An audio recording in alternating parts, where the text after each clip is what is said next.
السلام علیکم دوستانو. کلونجی سیادانی صحیح طریقه خوړل او دا څه ضرر لري. نن سبا هر کس نه پښتنه کوي سیادانی استعمال کوي. عموما ملګرو سوال کړو چې سیادانه کوم کسان استعمالوي سي، کومې ګټې دي، کومې تاوانونه دي او صحیح طریقه دې خوړل لکه څومره مقدار ده. عموما خو دوی ورونه یې یوه کاچوغه ډکه کې خولې ته همداسې روغه واچوي. دا هم درته ښیم چې سره کم خوړلی سئ، څومره مقدار ده او کومو مرضو ته ګټه کوي او کوم کسان چې وخوري هغوی ته تاوان رسوي. اول دې ته سیادانه هم وایي، کلونجي اردو کې ورته وایي، دې نه عربي کې ورته حبت سودا وایي بخنې سره، او بنګولي کې موګریلا ورته وایي، په سندي ژبه کې ته کولیرا وایي.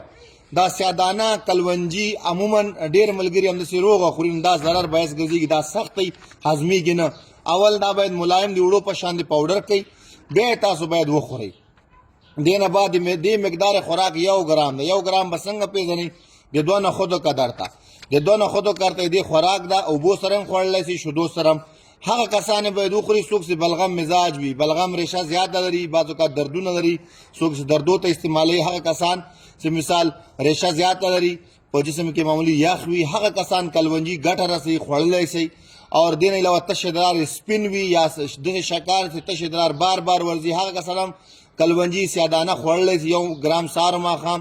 او هغه کسان دا نسی خوړلی چې چا ادرار مثال زیړي سوزک سره راځي یا لاسونه او پښې د شپې سوځېږي، هغه کسان مخکې نه ګرمي کې مبتلا وي، نو دا نورم جسم ته حرارت ورکوي، هغو ته دا ضرر رسوي.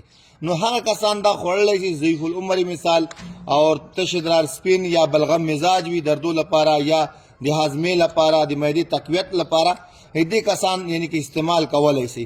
عموما داسې کسان چې پوره یوه کاچوغه 10 ګرام راځي، د 1 ګرام په ځای 10 ګرامه خوري، همداسې روغه پوډر کوي هم نه. نو داسې چې تاسو دا استعمالوئ، دا تاسو ته د ګټې په ځای ضرر کوي، تاسو معده مثال خرابوي. په دې چې سخت دی، دا تاسو کله چې وګورئ په غاښو سړی نشي ځبلی. نو دې صحیح طریقه دا ده که تاسو پاوډر کړه صحیح ده، که پاوډر کوی نه شئ نو تقریبا 2 ګرامه راواخلئ یا 1 ګرام د شپې خیشته کړئ، سهار دا اوبه وچکئ. که د الله رضا وه دا تاسو ته ګټه رسوي. او که نه صحیح طریقه داره دا پاکه دوړ نه پاکه کوي، صحیح دانه پسې اوړه په شانتې اوړه کوي. 1 ګرام د دې خوراک هغه کسان چې ما تاسو ته بیان وکړو دا کسان استعمالوی شي. او دې نه علاوه چې کوم کسان دي هغه دا نسي خوړی. دوستانو تاسو ته هر یوه ویډیو داسې معلومات وي چې هغه تاسو ضرر نه رسوي، د تاسو صحت لپاره ګټه وي. او د ما لپاره صرف دعا کوئ که د الله رضا وي.